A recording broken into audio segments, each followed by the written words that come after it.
In a matter of 2 minutes, it's gone. Everything is gone.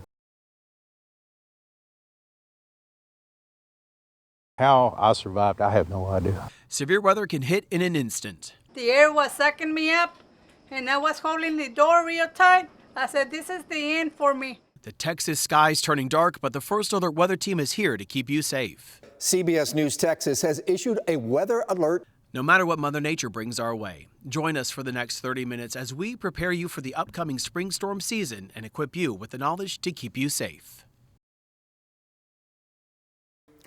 Hello and welcome into our severe weather special event, First Alert Severe Weather Survival Guide. I'm First Alert Chief Meteorologist Scott Paget.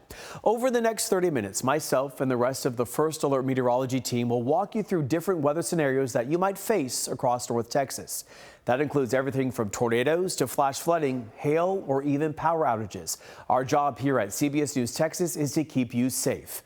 That's why we have fully embraced the First Alert weather brand. We know that when we see a disruptive pattern in the forecast, you want to know about it as soon as possible, so you can trust us to issue a First Alert weather day anytime the weather can impact your life. That could be anything from severe weather with the potential for tornadoes to some dense fog in the morning when you might need to leave early to get the kids to school or make it to work on time. It's our way of letting you know ahead of time so you can plan your day accordingly. So let's dive right in talking about tornadoes. Did you know the state of Texas averages 137 tornadoes a year? That's the highest number of any state. And the highest average of tornadoes form in the month of May, followed by April and then March. Now let's bring in First Alert meteorologist Brittany Rainey. Brittany, you've got to look at how these tornadoes form. That's exactly right. You know, here in Texas, we're in the middle of what we refer to as Tornado Alley. And we call it that because the conditions here are oftentimes perfect for those tornadoes to develop. So you do need several ingredients for this. A lot of the time you're going to hear us talking about a dry line. That's where we have some very dry air back to the west and then a lot of moisture moving up from the east and southeast. But we also get these fronts, a division of air masses, if you will, where we have a cold air out to the west and warm air out to the east. And when these fronts start to move in, they provide lift for these thunderstorms to develop. Now, when you get tornadoes, you need what we call vertical wind shear. And we have two types of wind shear. First, that's directional wind shear, where we're starting to see the direction of the winds rotating as you go up in the atmosphere. This provides rotation within those thunderstorms, and we start to see those supercells developing. But we also get what's called speed shear. And this happens in the lower levels of the atmosphere, where at the surface winds are lighter, but the higher you go up, those upper level winds are a bit stronger. So you get this horizontal rotating column of air. But with those updrafts in the thunderstorm, they're pulling that horizontal rotating column of air a little bit more vertically up into the actual thunderstorm. Then we start to see a wall cloud developing, and as that reaches closer and closer to the surface, that's when we either start to see a funnel cloud, or if it actually touches the ground, then we have a tornado that's developed. But a lot of times you're going to hear us talk about something called the cap. That can actually impact whether or not we see tornado formation. Hello everyone, and welcome to the Texas Rangers Pro Shop. Now you might be thinking, this is a severe weather special. Why is she at the Pro Shop? It's because I'm talking about caps. Yeah, not this one, as much as I'd like to talk about this cap. It's a beautiful one, but we're actually talking about the weather cap. You know, when you hear us at the First Alert weather team issuing weather alerts, a lot of times it's for severe storms with hail, damaging winds, and tornadoes possible. You probably are hearing us talking about that cap as well. So to break it down a little bit more, we are going to use these gorgeous baseball caps to help you understand and visualize what we're talking about with it. So think of the green and the brown as ground level. That's where we're at. Higher up in the atmosphere, that's where we're starting to see those thunderstorms brewing. Those are the blue caps. But even higher than that, we have this warm, stable layer indicated by the red caps, and that's where we have that warm atmospheric cap. And these act as a lid, keeping these thunderstorms from developing even more, getting stronger to reach severe limits. So when we issue those First Alert weather days, it's because the ingredients are there for severe storms to develop. But the big question is, will the cap hold? Or are those thunderstorms going to break through, and are we going to get severe storms? So the next time we issue a First Alert weather day, the storms don't pan out, blame these caps, not the meteorologist.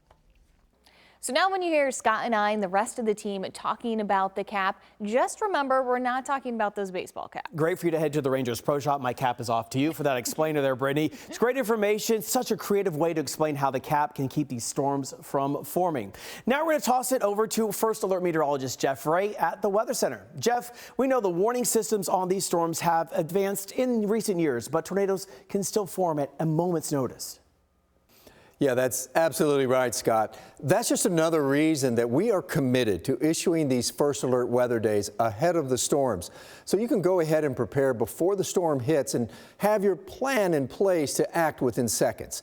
Now, the National Weather Service will issue a tornado watch when they feel the potential for a tornado is there. However, they will only issue a tornado warning once rotation is spotted on radar or confirmed on the ground by a trained storm spotter. This means you may have only minutes to seek shelter once the warning is issued.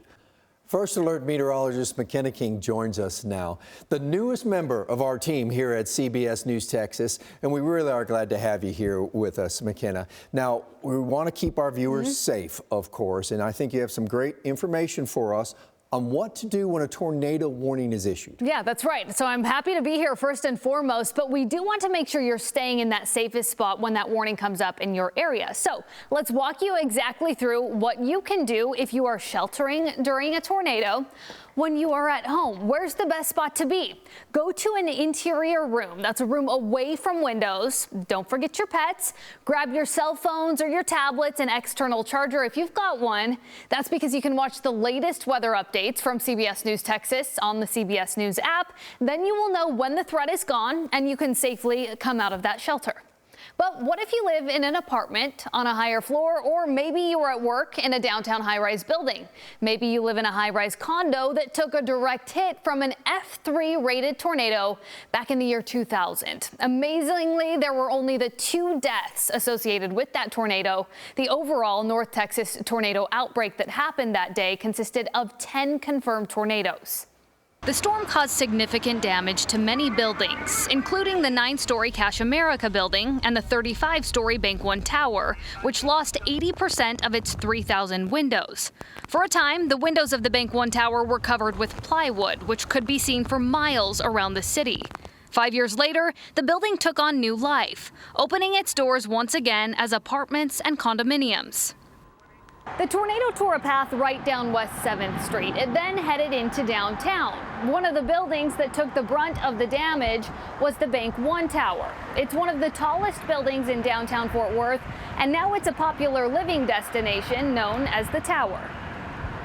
So I was trying to get back, and I couldn't get any weather because the AM radio stations were 100% static. I've never seen anything like it. Meet Brian Linzer. He watched that tornado in 2000 tear this building apart as he drove towards downtown. Give it 4 or 5 years and you decide, hey, I want to live in this building that used to look like a birdhouse. This was vacant. They decommissioned this building and it was going to be imploded. And then a developer bought it and added some city money to it and turned it into condos. Why would you want to live in a building that was almost destroyed by a tornado? Mostly I'm thinking if an F3 tornado hit directly on my house, I think I wouldn't have survived. And so people here did survive, so it was better for us than living in a house. And so, I don't know, I think it was tested. I mean, it held up. Brian wanted to live here for a few reasons. One of those being his photography. He captures amazing shots of lightning, storms, and sunsets from the comfort of his high-rise balcony. I just kind of fell into it, mostly living up high, just because I see so much out the windows, and just pretty sunsets or snow events or that kind of thing. High-rise living has its perks. Just look at the view. But you need to be prepared. We're here on the 28th floor of the tower. So what do you do if a tornado is headed your way? First, the safest thing to do is get to a lower floor as quickly as possible. Find an interior hallway or room with no windows or exterior walls. If getting to the ground floor is not an option, find a small room like this bathroom that is an interior room and take shelter there. You know, I always tell my wife, if I'm on the balcony and a tornado blows me over, be sure and recover my camera because I'm going to try and get about 5 shots on the way down. You know, click, click, click, click, click, click. Talk about dedication to your craft. Okay, so we've now talked about how to take shelter in homes, apartments, high-rises, offices, or condos. But what if you're driving and you see a tornado? Well, the National Weather Service says the best advice is to drive to the closest shelter. That might be a gas station or a restaurant, maybe even a business. Just walk in and alert them that you saw a tornado or a tornado warning and you need to take cover. Now, Texas has a lot of open land. So what if you're in an area with no buildings around? The National Weather Service says to get out of your car and find a low-lying ditch or ravine to lie in. Being inside your vehicle during a tornado is not safe. Scott, back to you. Great information, McKenna. We also want to remind you, don't stop under an underpass or try to seek shelter there because, Brittany, as we know, the air will compress underneath there and those winds will get even stronger. That's exactly. It acts as a funnel and then you're really in a very dangerous situation. Right. And speaking of funnels, we want to talk now about some ingredients. The final thing to discuss about tornadoes, the difference between a watch and a warning. And we know that Jeff already went through the technical points of the difference between a watch and a warning, but this may break it down a little bit easier for you to understand. So when we say that we have a tornado watch, it means the ingredients are there, like you're making cookies. You have all the ingredients available for tornadoes to form. That's right. So in a sense, you kind of have like a cookie watch that's happening. You know, you're watching mom and dad or whoever making the cookies for you, getting all the ingredients ready. You say, ooh, it's about to happen for us. So that's a watch. Then when it switches over to a warning, that means all the ingredients have mixed together for a tornado to possibly form. You want to seek shelter immediately. So just like when you get all of these lovely ingredients together, then you get these delicious looking cookies. That's what we call a cookie warning. And that's when you want to seek shelter right away and then take your devices with you so that you know exactly when it's safe to come out as well. I'm not sure about you guys, but for me, when mom was making the cookies and they went onto that tray, that was my cookie warning, and I would go by and I'd swipe one or two and test them out just a little bit more for us. And so that's what you get, the final product that is between our watch and our warning. Think about it, cookie watches or cookie warnings. Okay, y'all, now I'm hungry for cookies.